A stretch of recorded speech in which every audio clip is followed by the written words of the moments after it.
As evening fell in Cyrieulier, Leek drove his old taxi through the narrow streets, his headlights cutting through the dusty air. Every broken fence and loud shout reminded him how much his life had failed since he graduated 10 years ago. The pain still felt new. His university degree hung on his bare living room wall, covered in dust, making fun of him. He couldn't find a job, and no one helped him, only hardship filled his life. When his mother died last year, he lost the only kind person he knew, and support was something he could only dream about. But tonight, he had a plan. He would go to his university reunion in Lagos, walk among classmates whose lives had taken off while his had stopped, and hopefully, no one would notice him. Inside a huge mansion in Ikeja, the halls were filled with laughter. Light from big chandeliers sparkled everywhere as old students, dressed in expensive clothes, shared stories about their success. Some held glasses of champagne, others took selfies in front of a sign with their graduation year. For a moment, Leek stood at the entrance, feeling like a complete fraud. He fixed the collar of his cheap shirt, pulled his shoulders back, and walked into the noisy room. He moved from group to group, listening to old classmates talk excitedly about their new companies and promotions. They all seemed to shine with success. He nodded and gave small smiles, answering quick questions about his own work with vague answers. "I'm doing freelance work, consulting, still figuring things out." They would look at him with pity or annoyance, then quickly turn back to their own success stories, leaving him alone in the conversation. Leek escaped to the veranda, where the noise from inside faded behind a curtain of flowers. The Lagos night air was cool and easier to breathe, with the faint smell of frangipani. He took a deep breath to calm himself, but the sound of traffic and nearby music kept him on edge. He sat on a metal bench and looked up at the starless sky, wondering how his life turned out like this, a man with a university degree and no future. A soft voice interrupted his thoughts. "Leek." He turned. It was Shade, standing under the gentle light of a lantern. Her dark eyes showed surprise and another feeling he couldn't quite place, maybe regret or sadness. It had been 10 years since she left him for a new life in America, leaving a pain in his heart that never healed. "Shade," he said, his voice scratchy. She looked the same as he remembered, tall and graceful, with a happy energy about her. Her ivory dress was covered in tiny beads that sparkled when she moved, and her hair fell over her shoulders like dark water. He blinked, thinking he was seeing things. "I didn't think I'd see you here," she said softly, moving closer. The people on the veranda moved around them without noticing, as if they were in their own world. "I've been around," he lied, sitting up straighter. He felt strange being so close to her again. He remembered long nights in his small room, her hand on his arm, and promises they made to each other. He tried to focus on the present. "I heard about your mother," she said quietly, and his heart tightened. He hadn't told anyone she had died. Shade had remembered. "I'm getting by." He tried to smile and looked away. She looked toward the city lights. "I'm sorry, Leek. I never wanted." He held up a hand. "Don't. Please." The silence between them felt heavy. He thought she might leave again, disappearing into the crowd. Before she could, he asked in a low voice, "Why are you here?" Her eyes looked from the mansion to him. "A friend of a friend invited me." Her voice sounded a little fake. "I had to come." He watched her closely. 10 years ago, she had stood in his small room with her suitcase and told him she was leaving him for a man named Femi. She said Femi lived in America and was a rich man who would give her a new life with stars and everything. Leek had begged her, "Don't go. We can make it." She just shook her head, with tears in her eyes, and left. He never saw her again. Shade sighed, lost in a memory. "I was wrong, Leek.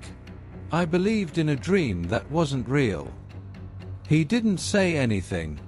A burst of laughter from inside reminded him of how much time had passed, and how much he had tried to forget her. His chest hurt with old pain. She took a breath. "Can we walk?" He nodded. They walked along the veranda to a quiet garden in the corner, where the sweet smell of jasmine flowers filled the air. Lanterns hanging from branches lit up a small path. Their feet made quiet sounds on the gravel. They stopped under an old mango tree. Here, away from the party, the world felt small and private. Shade turned to him, her eyes wide and honest. "Leek, I hurt you," she started. "I never stopped thinking about you." He blinked, surprised by how honest she sounded. "You left. You broke your promise." Tears appeared in her eyes. Femi wasn't who he said he was. He told me he was a rich software owner with lots of money and property. I thought I was escaping poverty, but it was all lies. He remembered her tears the night she left, how they fell on his hand. He remembered visiting her in the hospital, where she told him about 3 weeks of love and abuse. He had rushed her there himself, full of anger, and promised to keep her safe. He remembered her apology, whispered through shaking lips. But 10 years had gone by. Was she different now? He crossed his arms. "Why come back now, Shade? You had a chance." She looked down. "I was scared. You deserved someone better than me. I was young, stupid, and cruel. So I ran." Memories of their younger selves appeared between them, laughing as they rode scooters, kissing in the rain. They had felt like those days would last forever. She swallowed. "I came back to fix things. To tell you I still love you, and to ask if we can start over." His heart jumped. He wanted to hold her and make the lonely years disappear. But he felt a sharp doubt.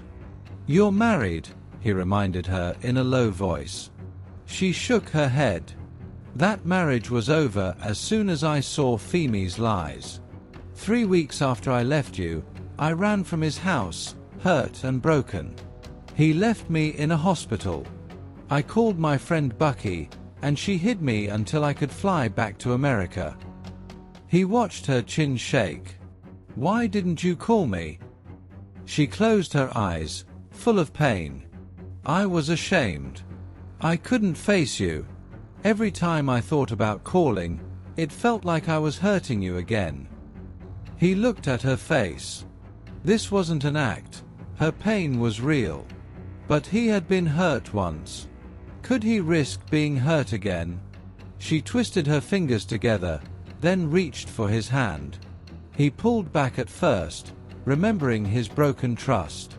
But the warmth of her hand felt good. "I'm here now," she whispered. "Let me prove it." Silence surrounded them, thick like the night air. Crickets chirped in the bushes. The smell of flowers was strong. "Prove what?" he asked, his voice rough. She took another breath. "That I can stand by you and not run away.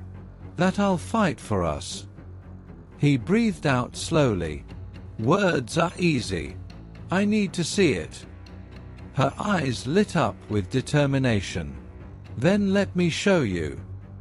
She told him about her uncle, Dr. Kozim, a well-known doctor in Lagos who could introduce Leek to people who could help him. He knew investors and owners of new health companies. Her connections could be his way up. He frowned. "I don't want a handout." "It's not a handout," she said. "It's a partnership. I believe in you." He remembered sending out job applications that were never answered and looking through newspapers for jobs that went nowhere. This sounded too good to be true, but the honesty in her eyes sparked something inside him, hope. He shifted his weight. "When you left, I almost went crazy. I barely survived. My mom died last year. I lost the only person who supported me." His chest felt tight with old sadness. "If I take you back, and you leave again, I don't know what I would do." Tears ran down her face. "I'm sorry for all the pain I caused you, but I will not leave you again." He squeezed her hand, then let go. "I don't know if I can do this." Her voice became a whisper. "Give me 3 days. Just 3 nights together. Let me prove I'm not the same girl you knew." He nodded slowly, still not sure, but a small flame of hope started to glow. They walked back toward the veranda, where the music and laughter of the party were waiting. Over the next 3 nights, they spent precious hours together. The first night, they went to an old favorite spot, a rooftop bar with a view of the city. They ordered suya and cold palm wine. He listened as she talked about her life in America, her struggles, and how she learned that money was meaningless without real love. He told her about his own difficult times, days spent handing out flyers for jobs he didn't get, and nights hoping for a lucky break. She held his hand across the table as he talked, listening with understanding, not pity. On the second night, she took him to a small charity event she was helping with. He felt good dressing up again in a clean white shirt. At the event, she proudly introduced him to important people. "This is Leek," she would say. "He's smart, creative, and has so much potential." She talked about his ideas for health apps and praised his drawings, making him sound like a hidden talent. Leek felt something he hadn't felt in a long time: confidence. The third night, they went back to his small room in Sur-Lear.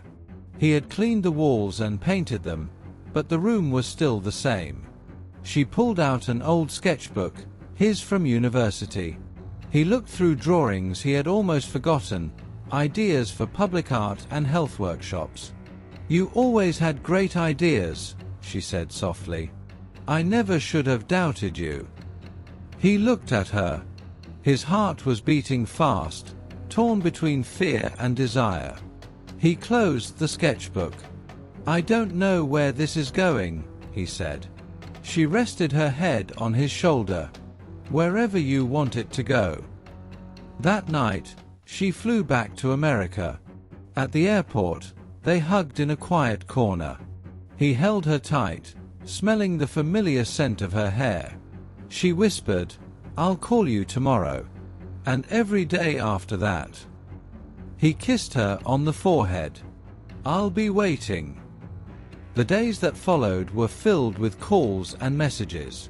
She sent him money, enough for a new laptop, to fix his leaky roof, and to buy new clothes for interviews. She put him in touch with her uncle, who arranged a meeting for him with a health company in Lekki.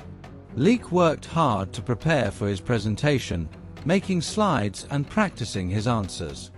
3 months into this long-distance relationship, conducted primarily through the glowing screens of their phones and laptops, Shade dropped the bomb. "Leek," she said during a video call, her tone urgent yet excited, "I've been thinking. With the way things are going, and Uncle Cosm working on the job thing, the fastest way to be together, for you to get your foot in the door here, is if we get married." Leek was stunned. Married? So quickly? She quickly laid out the plan, a seemingly complicated but urgent sequence of events. "We can do it fast, at Ikoya Registry," she explained. "Uncle Cosm has connections there. He can help us get the marriage certificate without us both having to be there physically. Like, married in absentia, you know? He's done it for other people." Leek felt a jolt of unease at the mention of a marriage without a wedding, a certificate obtained through connections rather than ceremony. It felt unconventional, perhaps even improper. But Shade quickly smoothed over his hesitation. "It's just paperwork, Leek. A formality. The real thing will be when we're together." And where would they finally be together? Not in the US, not initially. "After we get the certificate," she continued, her voice picking up speed, "we meet up. For our honeymoon. In Egypt. Egypt. Leek was confused. Why Egypt? Immigration policies. Leek, she explained, sounding knowledgeable. Things have changed a lot here. Getting a direct visa from Nigeria is almost impossible right now. But if we meet in a third country, I have connections there too. People who can help with transit visas. We'll go to Egypt, spend some time together, and from there, I can use my connections to get you a transit visa to the US. Once you're here, we sort out the residency based on our marriage certificate. It's the quickest, easiest way, believe me. It sounded convoluted, a little strange, but Shade presented it with such conviction, such confidence in her connections, that Leek began to accept it. He carefully considered her proposal.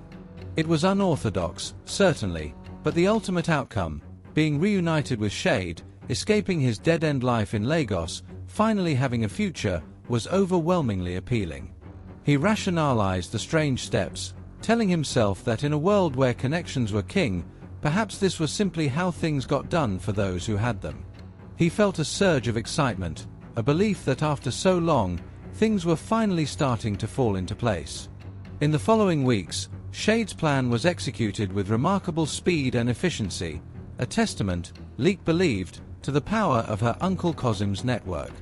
The process at the Ikoyi registry, handled remotely with Dr. Kozim's purported assistance, resulted in a marriage certificate confirming Leek and Shade were legally wed.